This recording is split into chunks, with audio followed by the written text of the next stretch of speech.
मैं जैसे कि यहाँ जेएनयू में काफ़ी सालों से हूँ।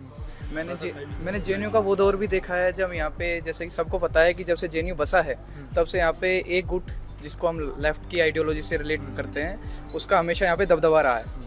मैंने इन सालों में ये चीज़ देखा है 2014 से पहले कि एंटी नेशनलिटी की बात करना यहाँ पे एकदम रियली कॉमन थिंग थी। एक्चुअली जैसे कि कन्हैया का आप जो क्या करें मतलब जिक्र कर रहे हैं। आप कितने साल से हैं? मैं 24 साल से हूँ एंड मैं 24 साल से यहीं पला बड़ा हूँ। अच्छा, यहीं पे? हाँ, तो एक्चुअली मैंने ये यहाँ का एकदम ग्राउंड लेवल पे रह के देखा है कि यहाँ पे आइडियोलॉजी कैसे काम करती है। जैसे कि हाँ जी, जैसे कि जिन हॉस्टलों के मेरे मित्र आज की तारीख में जिन हॉस्टलों में रहते हैं, उन हॉस्टलों में कभी एक ज़माना था जब वहाँ पे चाइना के झंडे लगे रहते थे और वहाँ की आइडियोलॉजी को सपोर्ट करते हुए लोग दुनिया को वो करते थे। अब जैसे कि आप कन्हैया का जिक्र कर रहे हैं, तो कन्हैया के का दौर भी हमने देखा। उनके दौर में एक नारे लगे थे हिंदुस्तान के टुकड़े होने के लिए।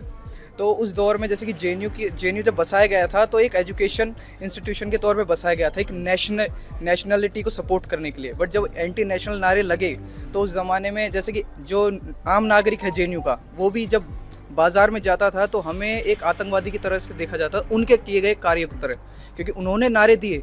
उनके नारे देके वो तो चले गए आज की तारीख में जेएनयू से, अपने आप को रिलेट कर रहे हैं भले, लेकिन वो जा चुके हैं। लेकिन जेएनयू की छवि पे जो उन्होंने दाग लगाया, जो लेफ्ट के होने के नाते उन्होंने जो दाग आज तक वो लगा है, आज की तारीख में भी किसी भी आम नागरिक से हम पूछें तो जेएनयू को एक आतंकवादी संगठन से रिलेट करता है और आतंकवादी संघियों का वो मानता है कि आतंकवाद जेएनयू से पलपता है। जैसे कि हमारे परिवार, हमारे मित्रगण हैं, इनके परिवार वाले जब जेएनयू एडमिशन के टाइम पे ये आए थे तो इनके परिवार वालों ने भेजा था कि आप इन सबसे दूर रहिएगा, क्योंकि हमको लगता है कि आज जेएनयू आतंकवाद का गढ़ है, क्योंकि वहाँ से कन्हैया जैसे लोग निकले हैं, लेफ्ट आइडियोलॉजी का वो है, और पाकिस्तान, उमर खालिद एंड चाइना की आइडियोलॉजी को सपोर्ट करते हैं। बिकॉज उस टाइम 2014 से पहले तो यहाँ पे एकदम कॉमन थिंग थी कि किसी भी लेफ्ट आइडियोलॉजी या फिर मतलब चाइना के झंडे को सपोर्ट करना, एंटी नेशनल नारे दे देना और नेशनलिटी की बातें करना एक तरीके से क्राइम था। जैसे कि 2014 से पहले आप कोई भी रिक्रूटमेंट देख लीजिए, यहाँ पे आइडियोलॉजी के बेसिस पे रिक्रूटमेंट और एकेडमिक्स हुआ है।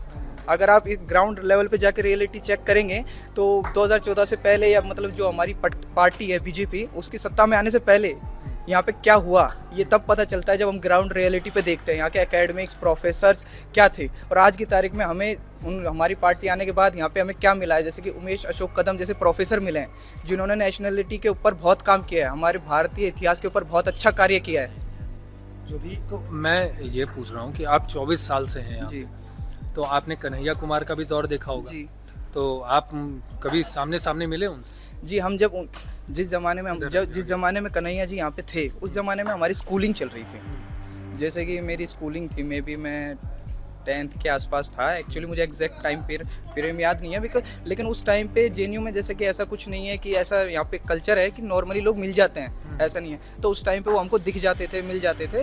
जैसे कि हमें पता रहता था कि हाँ भाई ये जेएनयू एसयू के प्रेसिडेंट हैं, कि बिकॉज हम खेलते थे तो वो भी उसी पार्क में ग्राउंड में खेलने आते थे, बिकॉज यहाँ पे कॉमन है, सब एक ही जगह पे खेलते हैं, तो उस ज़माने में हमको पता था।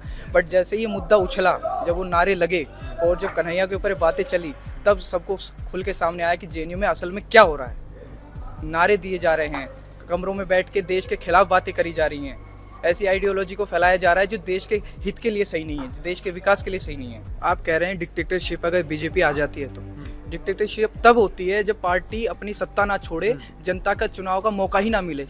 यही मैं एक सवाल बोल रहा हूँ। इलेक्शन हो रहा है, अपना देश लोकतांत्रिक देश है, हर एक नागरिक को वोट डालने का अधिकार है और आज की तारीख में इलेक्शन चल रहा है। अगर जनता किसी पार्टी को चुनती है बहुमत से और वो सत्ता चलाती है, भले ही वो 3 बार नहीं 4 बार चलाए, तो इसमें आपत्ति कैसे हुई?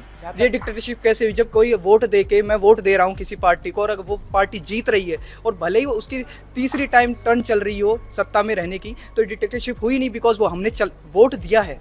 वोट ना देकर डिक्टेटरशिप चलाना वो तो ठीक है, लेकिन ये इल्ज़ाम लगाना डिक्टेटरशिप चला रही है बीजेपी, ये गलत है।